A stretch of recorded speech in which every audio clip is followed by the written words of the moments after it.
अस्सलाम वालेकुम। Third year हम 3.3 एक्सरसाइज कर रहे थे थर्ड चैप्टर की लास्ट वन एक्सरसाइज। इससे पहले थोड़े से ये फैक्ट्स कुछ देख लें, फिर क्वेश्चन करते हैं। 20 क्वेश्चन हम कर चुके थे, उसके बाद करते हैं discuss. Do you know this, इस ये नहीं, ये क्वेश्चन बाद में डिस्कस करेंगे। ये this one, log 0 is equal to, आपने यूज़ करना है, किया भी होगा, log infinity, log 1, log 0, indeterminate form तो आपको बताई थी ना, log 0। अच्छा, अगर फिर मैं आपको बता दूं, अगर आपने एल हॉस्पिटल रूल नहीं पढ़ा, वो लेक्चर पूरा अच्छे से देखें, फिर इसकी तरफ आना, इनडिटर्मिनेंट फॉर्म क्या होती है, क्योंकि इसमें बाकी भी इनडिटर्मिनेट फॉर्म आएंगी। log 0 is equal to infinity, जहाँ पर log 0 आता है हम उसको अनडिफाइंड लिखते हैं, इन्फिनिट लिखते हैं, ठीक है, अनडिफाइंड। लेकिन आप लिखें, मतलब मैथमेटिकली इसको ऐसे लिखना है। वैसे मैंने आपको बताया था इन्फिनिटी और अनडिफाइंड दे आर डिफरेंट, उसको वो लिखना सही नहीं होता, लेकिन क्योंकि हमने सॉल्व करना है। यहाँ पर आपके पास स्टार्ट ये लें log 0, ln 0। अच्छा, 0 को आप 0 स्क्वायर लिख सकते हो, 0 क्यूब लिख सकते हो, 0 4 कुछ भी। तो ये मैंने ln 0 रेज़ टू पावर 2 लिखा, ठीक है। अब आपको ये पता है, ये पावर रूल पता है, 2 पहले आ जाता है, 2 ln ऑफ 0, ठीक है। अब ये जो आपके पास है ना ln ऑफ 0, इससे आप खत्म कर दें, आपके पास बाकी लेफ्ट साइड पे क्या बच गया, सिंपल सी, मतलब ज्यादा डिटेल में नहीं जाते हैं, तो बहुत ही ज्यादा है, बट आप इतना ही यहाँ पर क्या आ जाएगा 1, ठीक है, रह जाएगा, और यहाँ पर क्या आ जाएगा 2। ये तो कभी भी नहीं ऐसा होता, ये तो इनकरेक्ट इक्वेशन है। ये तो 1 2 2 होता है, 1 1 होता है, कांस्टेंट भी कभी आपस में इक्वल हुए हैं।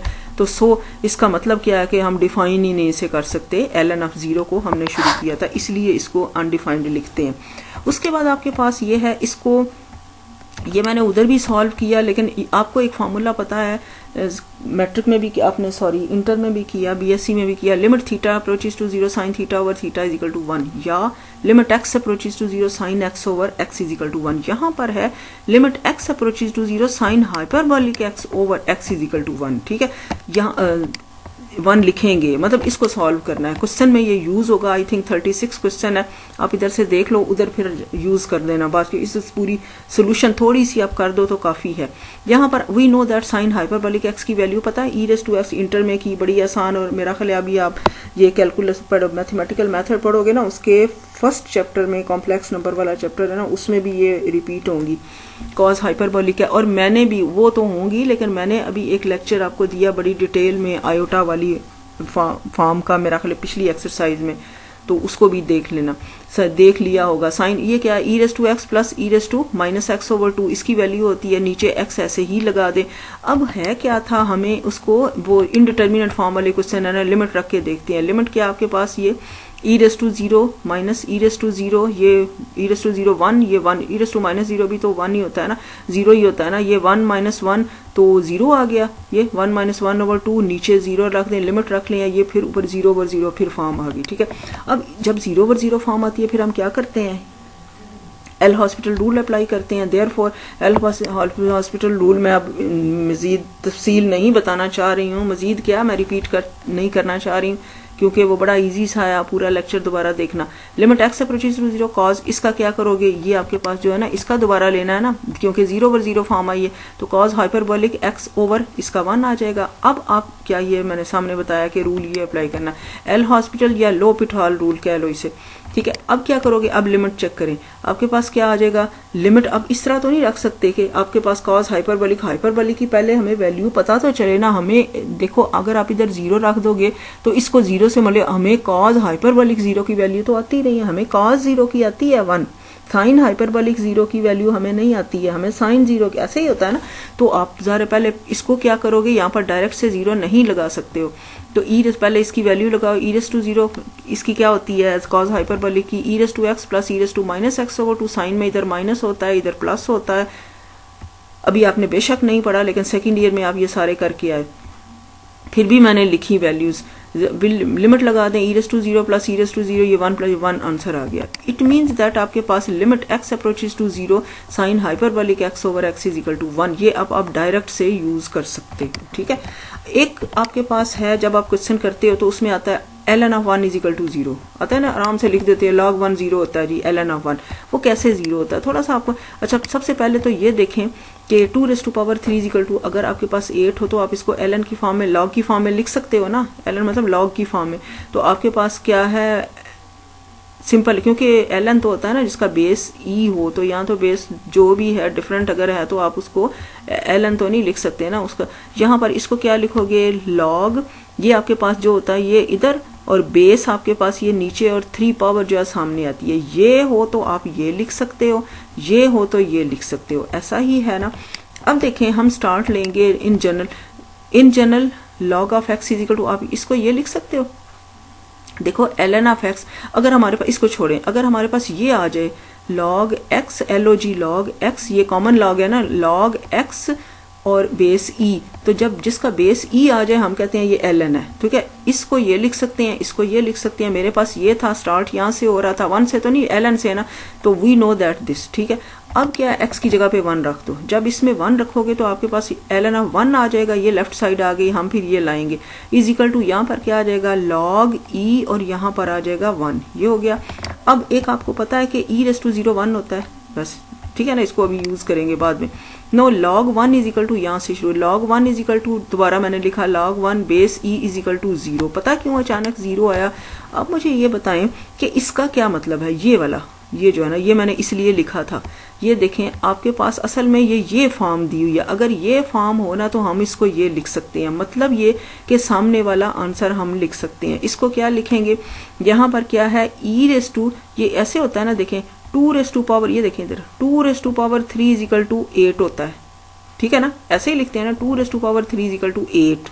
तो हमें ये वाला इस टाइम इधर क्या, इसको 0 को अभी ना देखो, इस टाइम इधर क्या है कि इधर वाली चीज गायब है। ये तो मैंने लिखी ना, क्यों लिखी है पहले समझे, आप सोचें इधर है ही नहीं है, लेकिन इसका आंसर कुछ तो होता है ना। देखें जैसे इसका आंसर आपके पास सामने आता है ना, और कैसे आता है, इन दोनों को सॉरी इसकी पावर ये लें तो आंसर ये आता है, इसकी पावर ये लेनी है आंसर। अब हमें क्या है, e की पावर क्या लें तो आंसर 1 आता है, ऑब्वियसली e⁻0 इज आंसर 1, ठीक है ना, इसलिए ये लिखा। समझ लगी है, e की पावर क्या लें तो आंसर 1 आता है, 0 ही लेना, तो इसलिए सामने 0 आया। अब ये इसको ये लिख सकते हैं, ऑब्वियसली ये मैंने इसलिए लिखा, तो इसका मतलब है log 1 क्या हो गया, 0, इस तरह से 0 आता है, ठीक है। वैसे आप लिख देते हो ना, अचानक log 1 0 आता है, ये है।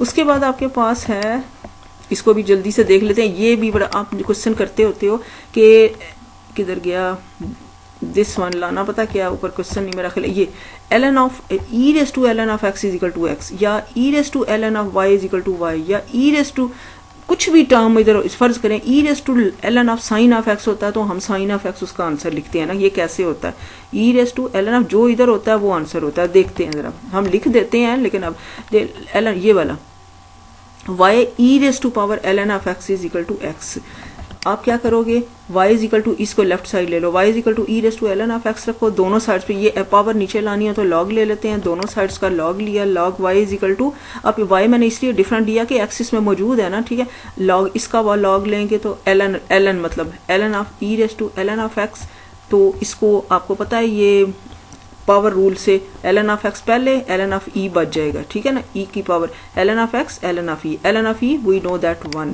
और ये ln ऑफ e भी मैं आपको 1 पता होना चाहिए, लेकिन फिर भी मैं सामने आपको बताती हूँ ln ऑफ e 1 कैसे आता है। चलो बहरहाल ln ऑफ e की 1 वैल्यू लगा दी, आपके पास आंसर क्या आ गया, ln ऑफ x।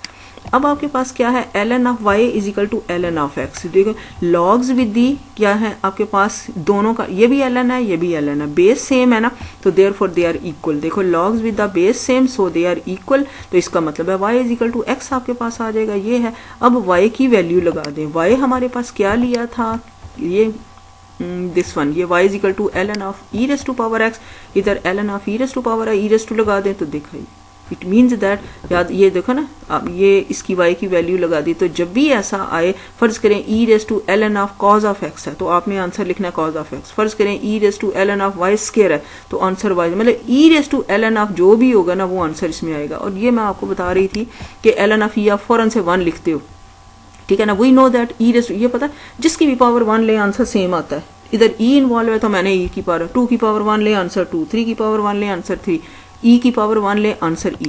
अब आपको ये log में लिखना आता है, ठीक है ना, ये आप क्या लिखोगे, हमारे पास क्या है ln log, पहले log ही लिखना ना, बेस आपके पास ये बेस है, ये log, ये बेस नीचे, और आपके पास इधर क्या चीज आती है जो उसकी पावर होती है, ये पावर इधर, और ये वाला e इधर, तो ये जो आपके पास मतलब कि आपके पास ये देखें, इधर जो मैंने 2⁻³ है ना, इसको ये सामने मैंने लिख के बताया था, इधर क्या होता है, ये बेस, ये जो आपके पास है ना, ये वाला इधर होता है और जो पावर है वो सामने, ठीक है। फिर देखें आपके पास ये वाला जो बेस है वो नीचे और ये पावर सामने और बाकी ये बच गया ये इधर। तो इसका मतलब क्या, ये LOG log e हमें नहीं ना पता था, हमने log लेना है ना, तो log इसलिए लिखा, तो log e का मतलब ln, इसको ln लिख दोगे, ln of e = 1, इस तरह से 1 होता है, ठीक है। बाकी नेक्स्ट लेक्चर में करेंगे।